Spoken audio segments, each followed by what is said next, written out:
Welcome to No Tears for Black Girls. This episode, we have a story from our partners at datshot.com, along with their YouTube channels, That's Hot Media and That's Hot News. I'm Samantha Paul, and today we're discussing R. Kelly. In recent years, he's been subjected to numerous accusations of sexual misconduct and abuse. It has been said that he engaged in inappropriate relationships with minors, ran a sex cult, and groomed victims for sex. Just last month, Kelly faced multiple counts of criminal sexual abuse involving 4 victims, 3 of whom were underage at the time. Plus, obstruction of justice, multiple counts of aggravated criminal sexual assault, and other connected offenses. Despite these charges against him, Kelly refuses to take any responsibility for his purported actions, maintaining that the law has been twisted against him. Kelly had recently made a public statement regarding his conviction. In his statement, he stressed the importance of the 14th Amendment's guarantee of equal protection under law. Kelly claimed that he was not receiving this basic right, as police and prosecutors used the legal system to paint him in an unfavorable light. He also spoke out about his experience in the Metropolitan Correction Center in Chicago, where he claims to have been treated with disdain and cruelty, worse than even animals. He alleges that medical staff botched a procedure for treating blood clots in his legs, which left him fearing for his life. These claims have sparked serious doubt among civil rights defenders who now question whether Kelly has the same rights as other people in the criminal justice system. The ACLU is heading a probe into Kelly's accusations and has filed a complaint with the Department of Justice, charging that Kelly has been denied basic due process rights. As the ACLU's investigation proceeds, many are now asking if Kelly's assertions are real or just an attempt to avoid being held responsible for his suspected actions. Although the allegations against Kelly are grave, the legal procedure must be followed so that justice prevails. The Constitution protects certain rights for any individual, regardless of their purported crimes. The 14th Amendment affirms that everybody should be treated equally under the law and is entitled to due process and other safeguards. These protections must be upheld in order for justice to be served. If Kelly's allegations are true, then it is possible that the legal system is not adequately protecting his rights. This could lead to a miscarriage of justice and would set a dangerous precedent for other defendants in the criminal justice system. It is possible Kelly is utilizing the legal system to escape accountability for his reported behavior. He has declared that the law has been manipulated against him and has not owned up to any wrongdoing. If this is accurate, then Kelly is not only denying his victims justice, but also imperiling other vulnerable people by attempting to evade the law. Clarification is needed to grasp the charges against Kelly, and whether or not he is receiving the same rights as others in the criminal justice system. As the ACLU continues its research, we will be certain to keep you informed of any new developments concerning this case. Witness testimony has flooded the court proceedings as people from all walks of life have attested to what they saw Kelly endure at Metropolitan Correction Center. A former inmate who served with Kelly recalled being horrified by the mistreatment he observed, such as guards dishing out verbal abuse and physical intimidation. Another long-term detainee noted how even food was used to punish inmates, a privilege withheld when someone couldn't follow orders or challenged authority in any way. The U.S. Marshals Service, responsible for operations at all MCCs, said any misconduct would be investigated and people found guilty would face consequences. However, many witnesses expressed disbelief as these conditions have been allowed to persist for years with no repercussions until public attention shifted to Kelly's case. Several correctional officers also came forward, exposing corruption among MCC Chicago staff. They revealed violations of protocol and ethical lapses that adversely affected prisoners who weren't famous, such as Kelly. Kelly made a recorded phone call to WAC 100. In it, he details how legal rules were broken and bent to lead him to his 30-year prison sentence. He blames YouTube blogger Tasha K for part of the calamity. This is the audio recording of that conversation. If this disciplinary hearing officer hadn't illegally accessed all of my records, is it loud enough? I don't know where it's playing from. Illegally scanned them to her own personal Gmail account. Okay. Then illegally gave them to Tasha K. Yeah, crank that up. Then those records Those communications between me and my other girlfriend would have never reached my girlfriend's ear or eyes for her to get pissed off enough to come to my visit the last time and curse me out, telling me she heard all of the phone calls and saw all of the emails, even phone calls between me and my attorney, she told me. And she would have been mad. Wait, the bitch got the I ain't gonna call it bitch. But the lady, the officer the lady got the recordings? Your phone recordings? My girlfriend came to my visit, the last visit. Yeah. Okay, in 2019, and cursed me out, saying she heard me talking to my other girlfriend. Okay, so what I'm trying to understand is... She heard me talking to my lawyer, saying I'm not leaving my other girlfriend for her. She had this conversation with me and snapped on me in my last visit and left. And after that, she went and was and joined the feds and was testifying against me. That's what happened. And I didn't know how she knew those things. Everything she said, I said was true, but I didn't know how the hell did she know. Until 3 weeks before my verdict, which was in 2021, in the middle of trial. And then I started coercion, bro. That's coercion all day. So his attorney came in to visit him, and they got into some kind of argument, and so she goes into his jail email and takes all of his emails, and then what, presents them to the prosecution? No. His ex-girlfriend, right? No, the prison guard. Prison guard, okay. The prison guard who worked in the prison went into R. Kelly's emails 153 times and sent those emails to her personal email. Then went home and sent the emails to Tasha K. The prosecution gets a hold of them and approaches R. Kelly's girlfriend, right, the one that's visiting with him and standing with him, right? And shows them all the emails of him emailing his other girlfriend. And that's how they turned her on him. She then turned on R. Kelly and became a witness for the prosecution.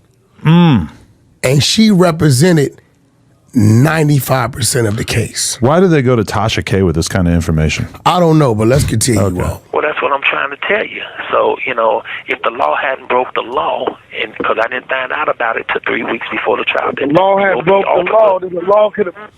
The law could have worked in your favor. Exactly. So, So how important was her testimony? She was 95% of my case, bro. I told you that. Oh, damn. She was the main witness, the star witness. And per my lawyers, she was the main witness in my case. Now, I know it's a lot of people out there that don't want to hear this, don't want to, may not like R. Kelly or want to listen to my music or may believe anything they hear about me or whatever. Don't listen to that, bro. Listen. But at the end of the day, my constitutional rights is supposed to look just like everybody else's constitutional rights. My due process is supposed to look like everybody else's due process. There should not be a celebrity version of the Constitution. Yeah, you're right about that. The law is not some remix they can just remix to their agenda, bro. The remix to ignition? Agenda. I should not be treated like some prosecutor's trophy, bro, and I'm just being real. The law broke the law. No, the law broke the law. And because the law broke the law, it ultimately got me where I'm at right now. Because if that officer hadn't given Tasha K my restricted jail records, what does restricted mean? That means don't go in that area. That means don't mess with this. Yeah. She did it, and a search warrant says she did it. R. Kelly's not saying she did it. I'm going off of what the search warrant said. Yeah. And that search warrant was signed off by her own time, which is a judge, huh? Yeah, the search warrant was initiated by their side, not yours. Right. Anybody to get involved and make the Department of Justice aware of these crimes, to get a transparent, thorough investigation into Officer A sharing my jail records with internet blogger Tasha K and who she shared them with. All emails, text messages, phone calls, computer traces must be fully investigated.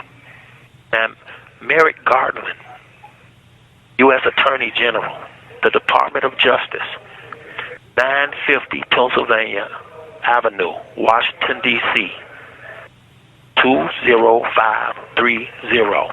Now, here's the case number for the search warrant. The case number so people can see it for themselves. If you don't believe me, you can look at it yourself. The case number is... Give it to him, Mark. Give it to him. 20M148. That's the case number, search warrant.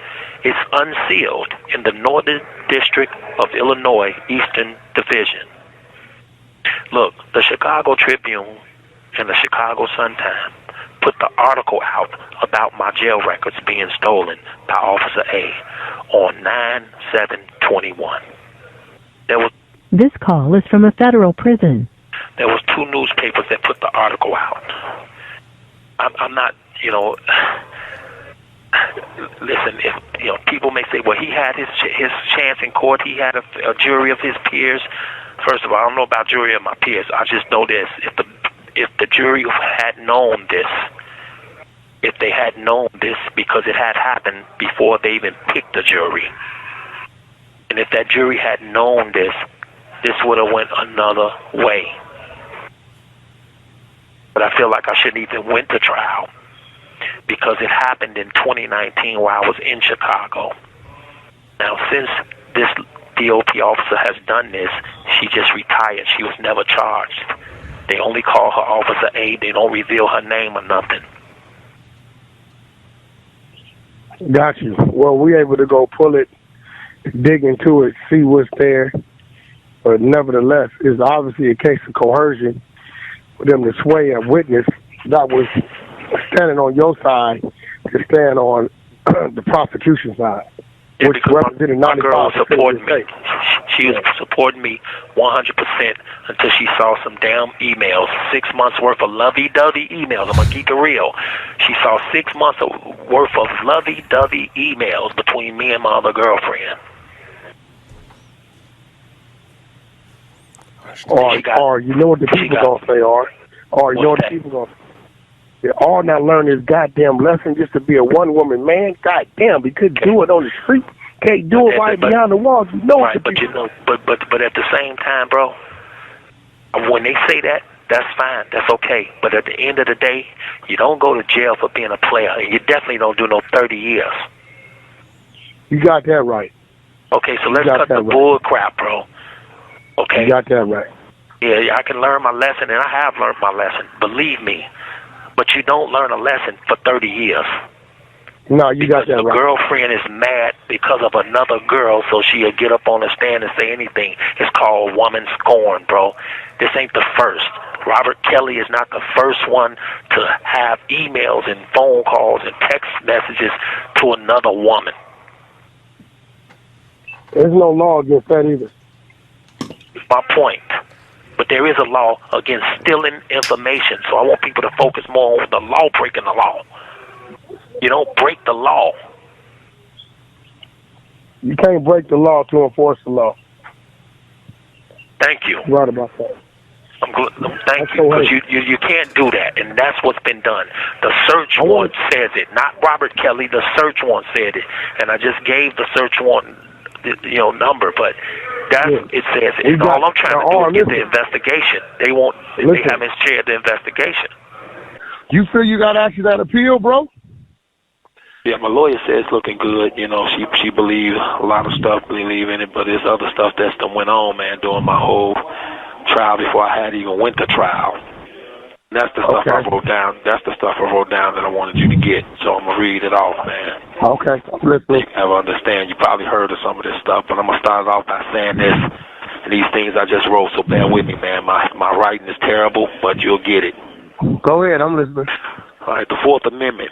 The 14th Amendment is equal protection under the law. The Fifth and Sixth Amendment deals with due process. Everyone must have a fair process. There should not be a celebrity version of the Constitution and due process when it comes to going to trial. The law is not some song they can just remix to satisfy their agenda. And no matter what some people may think or believe about R. Kelly, they're entitled to their opinions. But I want people to remember this. Our constitutional rights is supposed to look just like their constitutional rights. My due process is supposed to look just like their due process. My equal rights are supposed to look just like equal rights, meaning equal. Yeah, they're not supposed to alter them because you're a celebrity. Right. And if all my rights and due process can be violated and R. Kelly can't get an equal protection due process under the law, who can? Now, here are all the facts. These are facts. Back in 2019, 4 years ago, my private jail records, my phone calls, emails was accessed illegally 153 times by an unauthorized BOP disciplinary hearing officer, whom the government is identifying as Officer A. So this was a wiretap. A wiretap? It was a wiretap. No, she went on a computer and she took them off the computer. This was before I had ever gone to trial. But while I was being held at the MCC in 2019 in jail, the BOP Officer A was illegally accessing all my phone calls and emails, and she was doing it for 6 whole months. Officer A, she also scanned 12 pages of my restricted jail records. She tore off every corner of every page where the dates and times would have been. And then she sent it to her own personal Gmail account. Oh, that's where it went wrong at. Right, that's exactly. But she didn't stop there. Officer A then sent all of my jail records to a blogger named Tasha K, who stated out of her own mouth that she shared my jail records with federal witnesses in my New York and Illinois case. She said it out of her own mouth, and it's out there on the podcast and everything. Now, Officer A violated policy and procedure, but once Tasha K sent those jail records of mine to federal witnesses, it became federal crimes. And Officer A became an accessory before the fact. Aided and abetted Tasha K.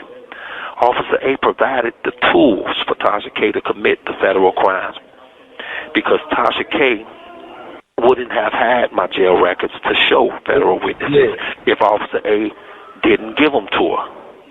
Now, my question to you, is these things we talking about, do they have an effect on the charges that you have? Absolutely. Because in order to have charges, you have to have witnesses, right? Yep.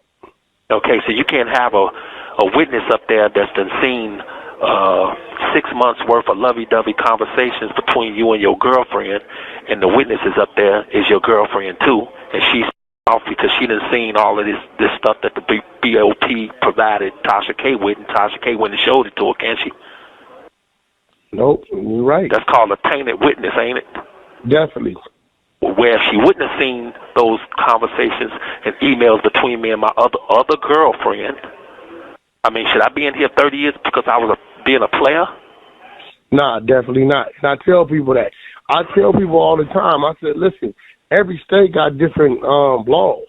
And whether it's distasteful for your own personal reason, if the law stipulates in states that they can consent themselves at certain ages, that's just what that is. Like, the law. New York is 17, Jersey 16, Cali 18. I mean, different spots, different things. Yeah, This call is from a federal prison. But not one state in America and nowhere else got a law that puts somebody in jail because a witness is tainted and a girlfriend is mad, or a guy's being a player because he got 2 girlfriends. No, And no, you're right about that. and they shouldn't be on the stand. Okay, so I'm just gonna finish it up, and it's all good. But she aided and abetted. Okay, if they got you dead to the right or whatever they call it, then you shouldn't need a tainted witness that's been shown 6 months worth of jail records. You know, you don't need that, but that's what they needed, and that's what they did. And they knew this, though. They knew this. Absolutely, because here's the deal, bro. Hell, I'm gonna go off this paper. Hell with the papers. So here's the deal. 2019, this was reported. There was a search warrant done on this BOP officer, A. She was reported doing this in 2019. Now remember, I was in pretrial. I hadn't even gone to trial. This lady was reported to the point that they did a search warrant on her computer, her laptop computer, and found out that she indeed did this. They found out that Tasha K indeed received this information from this BOP disciplinary hearing officer. This ain't just some security guard. This is a disciplinary hearing officer, which is a judge in the Bureau of Prisons. She knew exactly what she was doing when she gave Tasha K this information. Tasha K knew what she was doing because she actually said it out of her mouth, and she shared it with government witnesses in both my cases. And they did this prior to me even going to trial, which means I shouldn't even went to trial because my girlfriend. Went to trial. Exactly, because my girlfriend, who became the witness working with the government, she did it after she saw this information between me and another girl, bro. Now let's just keep this real, okay? This is common sense. This ain't nothing you got to go to school for. Everybody know what a scorned woman is, and somebody that's mad and will get up on the stand and say anything about you because they saw some lovey-dovey conversations between you and another woman. And they knew exactly what they was doing when they showed it to her, because my girlfriend, this witness, was 90% of my case. Oh, yeah. So you see what I'm saying? Yeah, I get it. They needed to sway her. Exactly. She was all with me for 6 months after I got arrested. She was all on Facebook saying she's with me. I remember her. Okay. So that's what I'm saying. So how in the hell within 6 months do she change like that? She came to my, if this hang up, I'm going to call you right back, bro. Yeah, cool. So she came to my last visit, the last visit I saw her, cursing me out, saying she saw the emails between me and my girlfriend. And I was like, in my head, I was like, how the hell you know that? You know that? Quoting things I said. And then she even said that she heard me talking to my lawyer on the phone. Don't lie, I know your voice. I mean, she snapped on the visit. After that, she left, went and started a fight with my girl, and then ended up with the feds. And then the feds got us to cooperate and fabricate and say the and then I didn't I'm gonna call you right back. It's gonna hang up. All right, for sure. This is No Tears for Black Girls, a true crime podcast with a purpose. Don't miss out on our weekly revelations that the mainstream won't share, this Thursday and every Thursday thereafter. Tune in to any podcast streaming service to hear stories you won't believe.